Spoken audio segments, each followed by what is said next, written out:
Hello, it's Nat C Jones here with Nat C Company, and today I want to talk about offering peace to the community. Let's do it.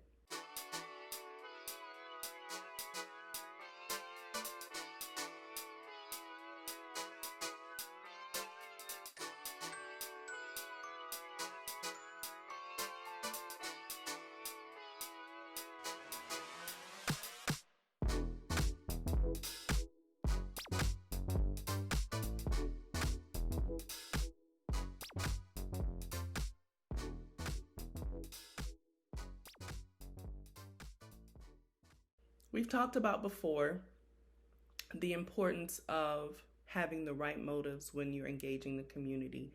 Even if you're a rich philanthropist or the government or community developer, it is important to have the right motives when you are engaging the community because the community is very smart and the people who live there, they know how to read you.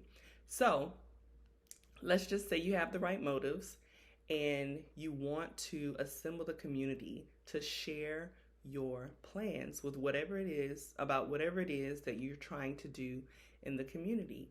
The best way to do that is give a peace offering. I call it a peace offering because even though you may not have done anything wrong to the community, because you don't live there, they don't trust you and they have no reason to. So the first move that you make in engaging the community is so important because after that move, they will see everything you do through the lens of the first move that you make. First impressions are critical with community engagement. So, what I suggest with my years of experience in community engagement and community development, especially in communities of color, is to bring the people together in a very non-threatening way and have an event. You can call it a meeting.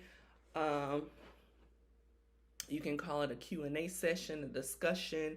The words that you use when you're advertising whatever this meeting is going to be, it's very important that you use words that do not, first of all, make people think that you're trying to take something from them.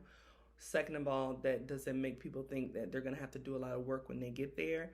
So use words like invite, gathering, discussion, we want to hear from you, that kind of thing.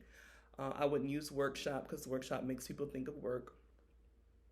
Anyway, so when you invite the community, give them enough time to plan to come to your meeting. I would give them at least 2 weeks notice. Even if they stay right next door to the community center where you're going to have the meeting, give them enough notice so that they can make changes in their schedule and they can just plan to attend. Because what you don't want is for the community to feel like there was a meeting that they couldn't attend because you made it difficult for them to attend, or I didn't get notice until the last minute so I couldn't be there. So the best way to make sure that absolutely everyone gets the invitation, especially in lower income communities, I would not use email because everybody doesn't have access to internet and computer. I know that's hard to believe. I wouldn't use email. I would use direct mail. With direct mail, you know for sure it got delivered to their door. It takes a certain amount of time for direct mail to process, but that's the best way to ensure that everyone has received the invitation. So you have to take into account how long is it going to take for this direct mail, for these pieces of mail to get in front of everyone's door. From the moment that everyone has that piece of mail, you need to give them at least 2 weeks of planning. So figure that out however you need to figure that out with your marketing team. Now, when you get the people in the space to have the meeting or to share whatever it is you want to share with them or have the open discussion, make sure you have refreshments for the people in the community. You need to have food, the kind of food that you can eat with a fork. Not only because people of color love to eat, and that's how we connect with people, it's through eating, and it helps people to feel more relaxed. But depending on when you have the meeting, these people could have just gotten off work. If the meeting takes an hour or 2 hours, they're hungry.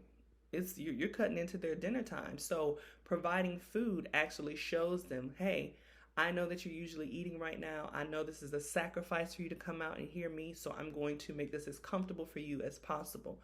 I would potentially have something at the meeting available for their children.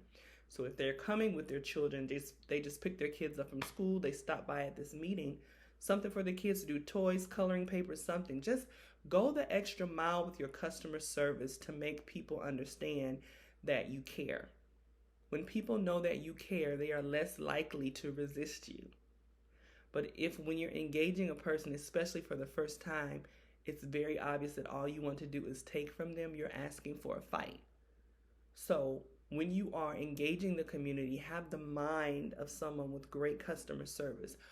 This is my client, this is my customer. Even though they're not paying me, they're not paying you with money, but they're paying you with their approval. You need the community's approval to do whatever it is that you're trying to do. So humble yourself and make it clear to them that they are in a power position and that you're there to serve. That is the community peace offering.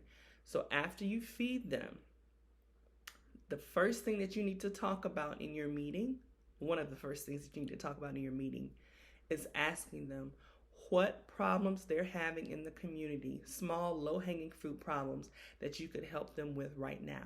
I don't care if it's that, it's an elderly family and they haven't been able to get their grass cut, so it's being the grass is overgrown because their kids live out of the state and they've been struggling because they just had hip surgery. Whatever it is, find out what matters to them right now. What's an immediate problem that they have, and see if there's a way that you and your team can help them, assist them with that. Doesn't mean that you have to solve it all by yourself, but what can you do to help? Is there a resource that you can provide for them? Is there someone you can refer them to help them solve just small problems, small everyday problems that they're having because they're a part of that community? If you present yourself to the community as a servant instead of a predator, you are a lot more likely to get people on your agenda, open to hear whatever it is that you have to say and your ideas. And again, first impressions are critical.